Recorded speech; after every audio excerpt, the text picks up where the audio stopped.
When in autumn grim-looking armed men with colourful hats gather in the Swedish forests, then the elk hunting season has started.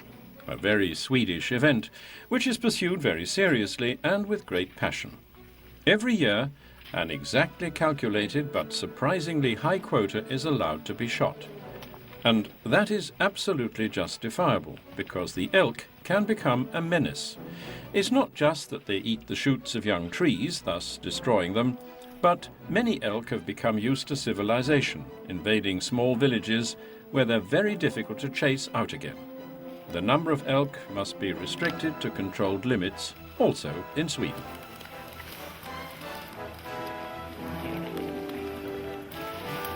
The man with the glasses is Gunnar Imberg. Point here. We are sitting in a line here, and there, and there.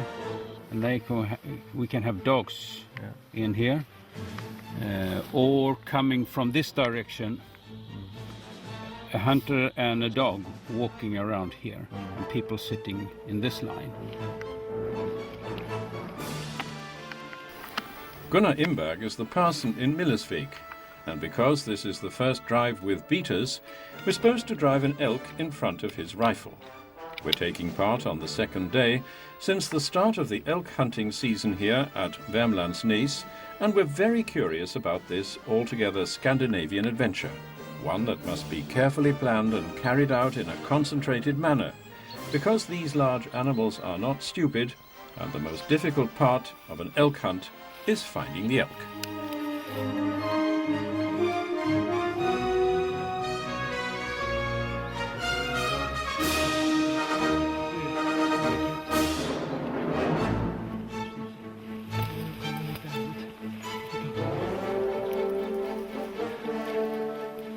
Careful planning is half the battle, and long before the hunt, the tracks the elk use have been reconnoitred, and the best places for a successful shoot have been determined. The rifle is ready, all senses are alert, but what is missing is an elk. The problem is that the elk do not comply with the plans of the hunters.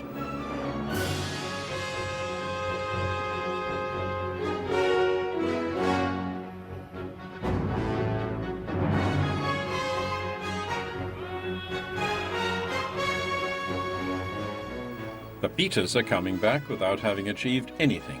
They haven't found an elk. The first drive is finished, and the elk have been lucky. This is the one with the longest walk.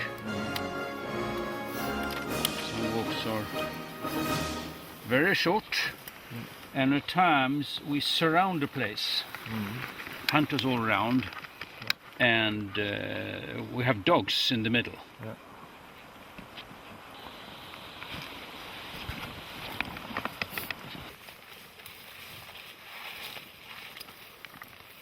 It's lunch break.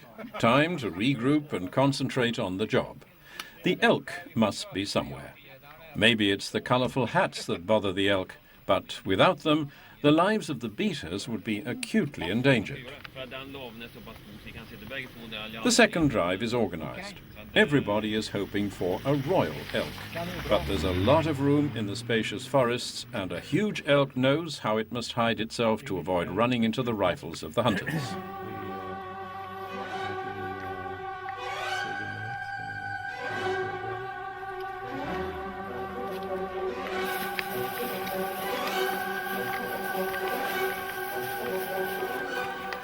On the way to the shooting stands, elk droppings are observed, and the hunters' hearts beat faster. The hopes of a shot rise.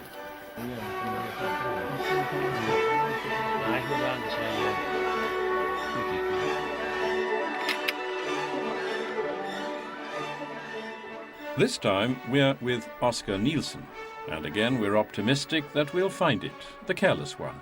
The one that does not run away quickly enough, the one that the beaters drive exactly in our direction. It's easy to understand that in this dense forest, a movement can be wrongly interpreted, and that a beater crawling through the undergrowth would be living very dangerously if he were not colourfully dressed.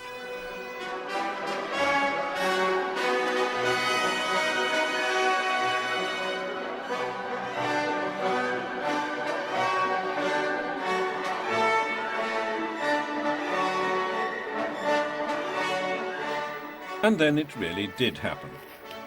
This elk was shot just 300 meters away from us. It's already been gutted and is ready to be transported. And that's a real job.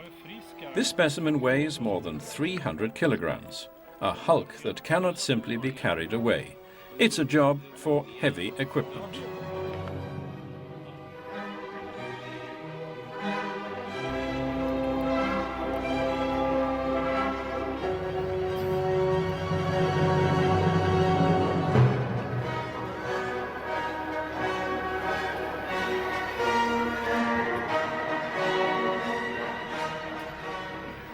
This is the second elk today. It was shot deep in the forest, and there's no chance of a tractor reaching it. The forest is too dense. The solution is concerted muscle power. Together, they must pull the animal 200 meters through the undergrowth. 200 meters that are suddenly incredibly long. But that is part of the job. Hunting as a team sport is certainly not something for everyone, but it is something for most Swedes.